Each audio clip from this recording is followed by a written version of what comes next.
জয় শ্রীকৃষ্ণ।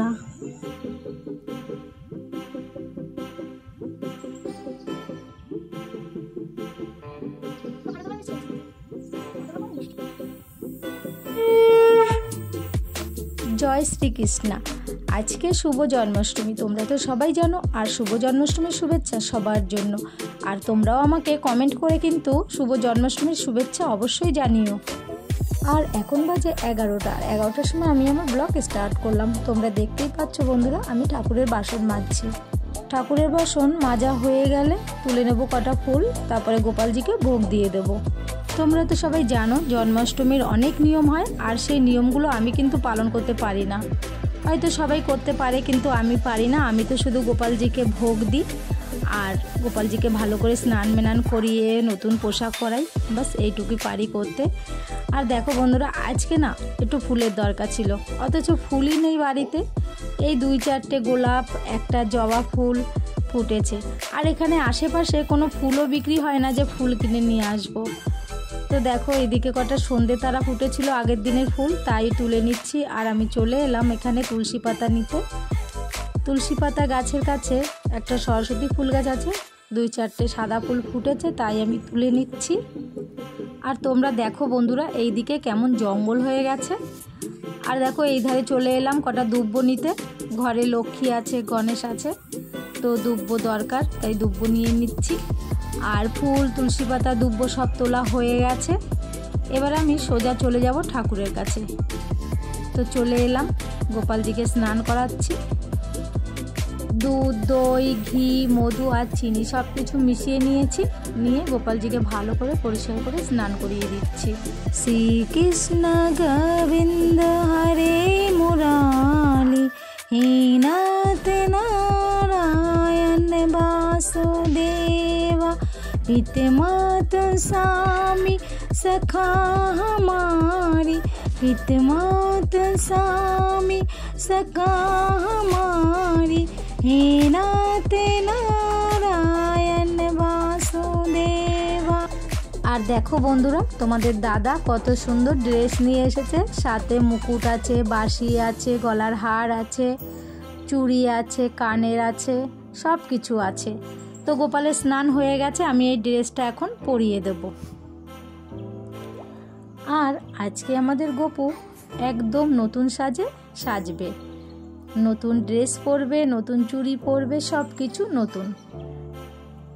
আর আগের থেকেই ওর কানে একটা রিং পরানো আছে, তাই আর ফলস কানেরটা পরাবো না, ওই রিংটাই পরে থাকবে। তো ড্রেস পরানো হয়ে গেছে, এখন চুড়িগুলো পরিয়ে দিচ্ছি। এরপরে তিলক দিয়ে ভালো করে সাজিয়ে দেব। আর তোমরা কমেন্ট করে আমাকে জানাবে যে গোপুকে এই ড্রেসটা পরে কেমন লাগছে।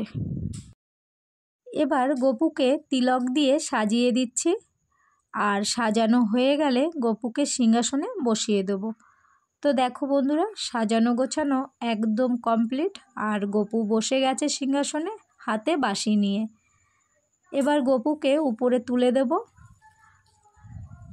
আর অন্য ভগবানদেরও স্নান করিয়ে নিয়েছি। এবার সবাইকে আমি টিকা করে দেব।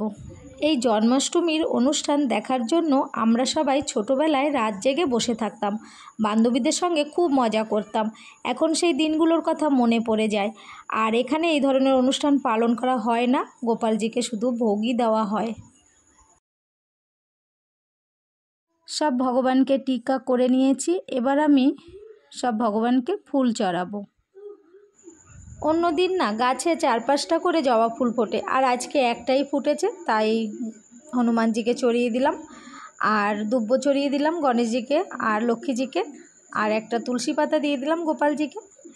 তো ফুল চড়ানো হয়ে গেছে। এবার আমি কেটে নিচ্ছি ফলগুলো। এখানে তাল পাওয়া যায় না, তাই তালের বড়া করতে পারিনি। তো ফল দিয়ে আর মিষ্টি দিয়ে ভোগ দেব। আর সাথে আছে গোপালজির সবথেকে প্রিয় খাবার মাখন। তো মাখনও নিয়ে এসেছি, মাখনও দেব ভোগে। তো প্রথমে ফলগুলো কেটে নিচ্ছি, এরপরে থালিতে দিয়ে দেবো মিষ্টি আর মাখনও দিয়ে দেবো, তারপরে ভোগ দিয়ে দেবো ভগবানকে। ভোগ সাজানো আমার হয়ে গেছে। এবার আমি ভোগে একটা করে দিয়ে দেবো তুলসী পাতা। কৃষ্ণ ভগবানের পুজোয় তুলসী পাতা অবশ্যই দরকার। তো দেখো আমার থালি একদম রেডি হয়ে গেছে ভোগের। এবার আমি থালিগুলো উপরে তুলে দেব। এবার আমি আরতি করে নেব। আরতি করা হলেই পুজো হয়ে যাবে। তো দেখো বন্ধুরা কত সুন্দর করে গুছিয়ে গাছিয়ে পুজোটা দিয়ে দিলাম। একদম ছোট জায়গার মধ্যে ঠাকুরের ঘরটা। তো দেখো আমার আরতি করাও হয়ে গেল। আর কৃষ্ণ ভগবানের শতনাম পাঠ করতে চাইলাম, কিন্তু আমার সব নামগুলো মনে নেই। আর আমার কাছে কোনো বইও নেই যে বই দেখে পাঠ করব। তো শুধু আরতি করেই পুজোটা শেষ করে দিলাম। তোমাদের ভিডিও কেমন লাগলো অবশ্যই জানিও। তো বন্ধুরা পুজো দেওয়া হয়ে গেছে, আর তোমরা কমেন্ট করে জানিও ভিডিও কেমন হয়েছে।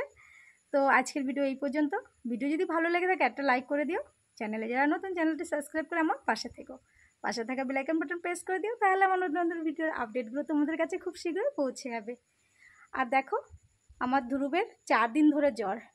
একদম মানে ছেলেটা একদম নাজেহাল হয়ে গেছে, কালো হয়ে গেছে, রোগা হয়ে গেছে, খাবার খেতে পাচ্ছে না। দেখতেই পাচ্ছ কি অবস্থা। তো দেখো আর 4 দিন ধরে স্কুলেও যেতে পারছে না। কি করা যাবে, এই সময় জ্বর হচ্ছে সবার। তো বাই বন্ধুরা।